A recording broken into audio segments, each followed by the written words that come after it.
Oi, tudo bem? Hoje vamos para mais uma aulinha aqui, mais um pontinho de processo civil. Hoje a gente vai falar sobre arguição de falsidade documental.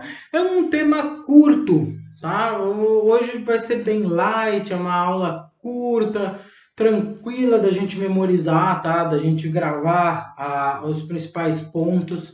Só que é um tema que merece esse trato individualizado justamente pela sua importância dentro da questão de análise probatória, tá? Então vamos lá. Arguição de falsidade documental. O que a gente precisa primeiro entender? Que os documentos eles gozam inicialmente de uma presunção de veracidade, tá? Eu jogo aquele documento no processo lá bonitinho e ele aparentemente é verdadeiro e o documento é aquela prova, aquela coisa capaz de demonstrar a veracidade de um fato, tá? Só que nem sempre os documentos são verdadeiros, tá?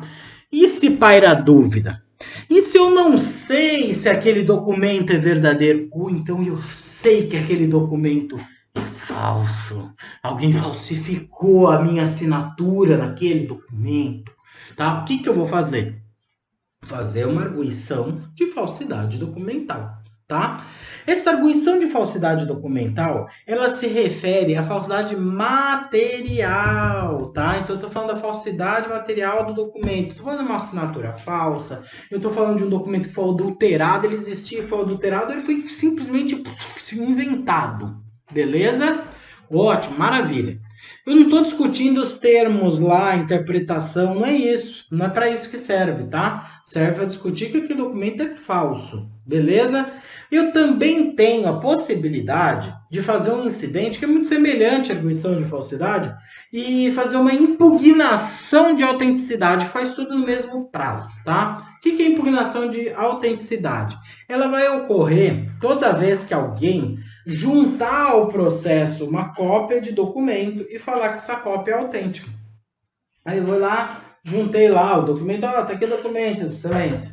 É autêntico, aí essa cópia tá sob minha responsabilidade como advogado. A outra parte pode falar assim, não é autêntico não, quero ver o original, duvido que isso aí seja autêntico. Isso aí tem alguma coisa errada. Por quê? Porque ela está com o original na mão dela, ou seja, não era para eu ter aquele documento, eu ter uma cópia sem vergonha, mexi na cópia, tá? Tem alguma diferença, isso acontece, tá? Então, se você duvida da autenticidade do documento, você vai fazer o quê? Impugná-lo, tá? E se você duvida da verdade daquele documento, você sabe que aquela assinatura não é sua, é falsa, o que você vai fazer? Arguição de falsidade. Beleza, beleza, maravilha. Vamos lá.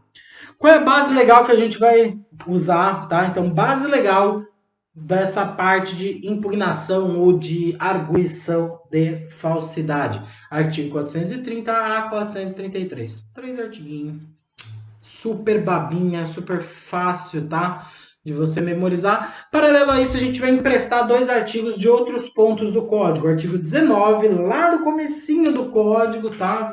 Vou chegar nele. E o artigo 429, que é o que a gente vai tratar agora. O artigo 429, ele fala do ônus da prova. Tá? Ou seja, toda vez que alguém arguir a falsidade ou alguém impugnar a autenticidade de um documento, a gente precisa ver a quem incumbe o ônus dessa prova, tá? Quem que deve fazer a prova da falsidade ou quem que deve fazer a prova da inautenticidade do documento, tá? Então vamos lá. Na arguição de falsidade, 429, inciso 1, ele fala o seguinte: se tratar de falsidade de documento ou de preenchimento abusivo, a parte que arguir.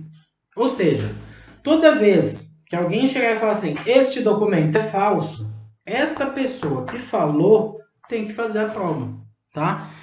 É aquela máxima, o ônus da prova incumbe a quem alega, tá? Eu não estou fazendo a arguição ou a alegação de falsidade? Sim, então eu devo prová-la. Tudo bem? Tudo bem, maravilha. Caso não consiga me desincumbir dessa prova, naturalmente o documento será aceito, tá? E se eu quiser impugnar a falsidade, a autenticidade do documento? O advogado foi lá, juntou, falou, ó, cópia igualzinho ao original. Eu vou lá e falar assim, duvido, tá? A partir do momento que eu falei duvido, o ônus da prova passa ao advogado ou aquele que juntou o documento. Por quê? Porque eu só estou impugnando.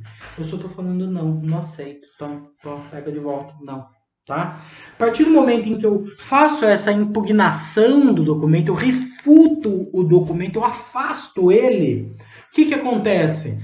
O ônus da prova cai no colo daquele que juntou o documento, porque aquele que juntou o documento dizendo que ele é autêntico tem que demonstrar que ele é autêntico. E como que ele faz essa demonstração? Da maneira mais fácil do planeta, junto ao original, tá? Leva o original em cartório, fala para certificar que é igual, ou então deposita o original bonitinho lá na vara, tá? No cartório. Muito fácil, tá? A impugnação, ela ocorre de uma forma, um procedimento muito simples, tá? Então, por isso que eu vou já falar dele agora, nesse momento, a gente não toca mais nesse assunto. Para impugnar a autenticidade de um documento, quando o documento ele é juntado nos autos, abre-se 15 dias para manifestação da outra parte. A outra parte vem e fala assim, não corresponde ao original, não acredito que corresponda ao original, quero ver o original. O juiz vai falar assim, e aí, se manifesta aí, tá? A parte que juntou. A parte que juntou vai lá e fala assim, ó, tá aqui o original. Beleza, acabou. É super simples, tá? Pode o juiz determinar a exibição do original? Pode. Tá? Normalmente eles determinam, não. Tá? Por quê? Porque tem uma regra de ônus da prova. Se a parte não comprova a autenticidade do documento, o que acontece? Ele não é autêntico. Cessa a fé do documento. Beleza? Beleza, maravilha. Ótimo, vamos seguir então com o procedimento de arguição de falsidade. Essa arguição de falsidade, ela depende primeiro de uma grande decisão, tá? Eu tenho que tomar uma grande decisão na minha vida, como requerente, como aquele que argue a falsidade. Qual é essa grande decisão? Se eu quero apenas que o juiz decida aquela arguição incidentalmente, como uma questão incidental, simplesmente para falar, olha, isto não serve como prova, vamos tirar do processo e depois você se vira, tá? Só para aquele processo. Isso é uma questão incidental, tá? Só como meio de prova. Ou então, como requerente, eu posso falar para o juiz, excelência, eu quero que você reconheça a falsidade desse documento e a declare por sentença. Se eu pedir essa declaração de falsidade por sentença, ou seja, como questão principal do processo, o juiz vai ter que aguardar o processo inteiro. Quando chegar lá na sentença, ele vai falar assim, julgo procedente a ação, por exemplo, e declaro a falsidade do documento. Ou seja, faz coisa julgada e aquele documento passa a ser, para o mundo jurídico, declarado falso. Dentro daquele processo ou fora daquele processo ou para qualquer outra decisão, aquele documento é falso. Beleza? É muito mais séria essa questão. Se eu quiser apenas como incidente, eu só quiser falar que é uma questão incidental como meio de prova, tá? Eu vou fazer essa arguição nos autos de outro processo. Então, eu estou discutindo, por exemplo, a cobrança de uma dívida e eu falar, mas o documento é falso. E aí começa aquela discussão sobre o documento. No meio desse processo, termina nesse processo, acabou, não se fala mais nisso. Se a questão for principal, ou seja, eu quiser uma sentença falando que ele é falso, o que acontece? Eu tenho duas vias. Lembra do artigo 19 que eu falei para vocês? Uma das vias está lá no 19, inciso 2, tá?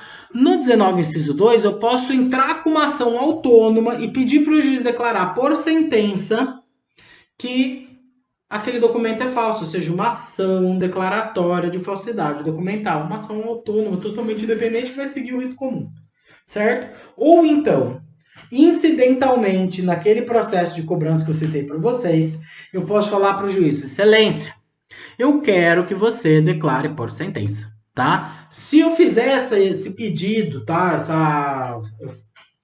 Formalizar esse requerimento para o juiz que ele faça a declaração de falsidade em sentença, o juiz vai fazê-la em sentença, tá? Independentemente de ser no curso do processo. Então, procedimento comum você já conhece. Vamos abordar então qual é a regra do incidental. O incidental que interessa para a gente nesse momento, tá? Então, sendo questão incidental ou sendo declarado em sentença, o procedimento é o mesmo.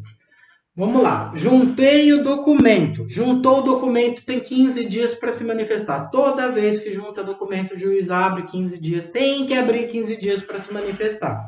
Nesses 15 dias, em prazo peremptório, ou seja, sob pena de preclusão, eu tenho que pedir a declaração, ou eu tenho que arguir a falsidade documental, tá? Esse prazo vai contar da inicial, tá? Quando eu fizer a inicial em 15 dias, eu tenho que pedir, meio idiota. Na inicial, na verdade, 15 dias não. Desculpa. Na inicial, eu tenho que arguir a falsidade, se for um procedimento autônomo, tá? Ou se eu estiver reclamando sobre outra coisa, tem um documento lá no meio. Na inicial, na contestação e na réplica. São os 3 momentos que a lei define como momentos corretos para fazer a arguição. Fora isso, 15 dias da juntada. Juntou o documento depois da manifestação.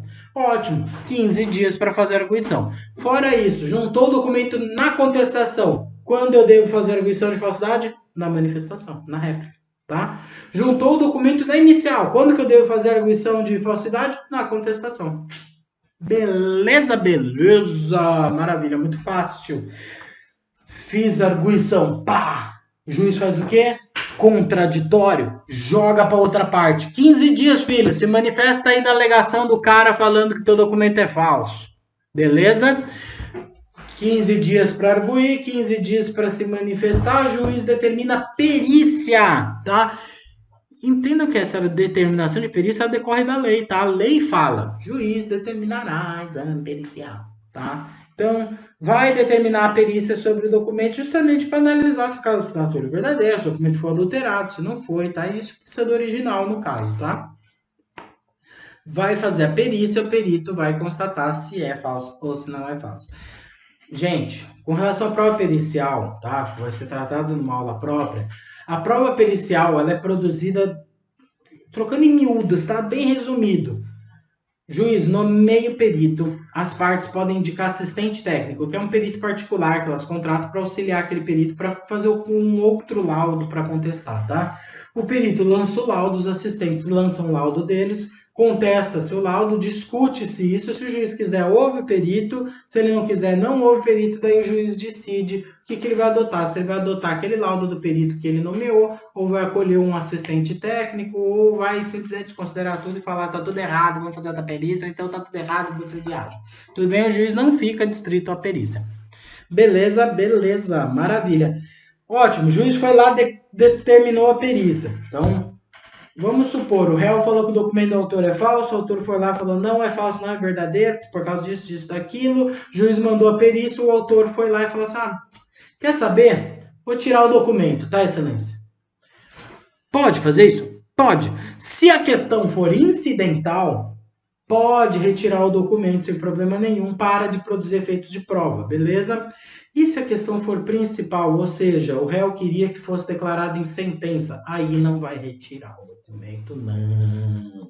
Tá? Só vai retirar se o réu der a anuência dele. Por quê? Porque o réu tem um direito agora de obter a declaração aqui de falsidade. Tudo bem? Beleza, gente? Maravilha.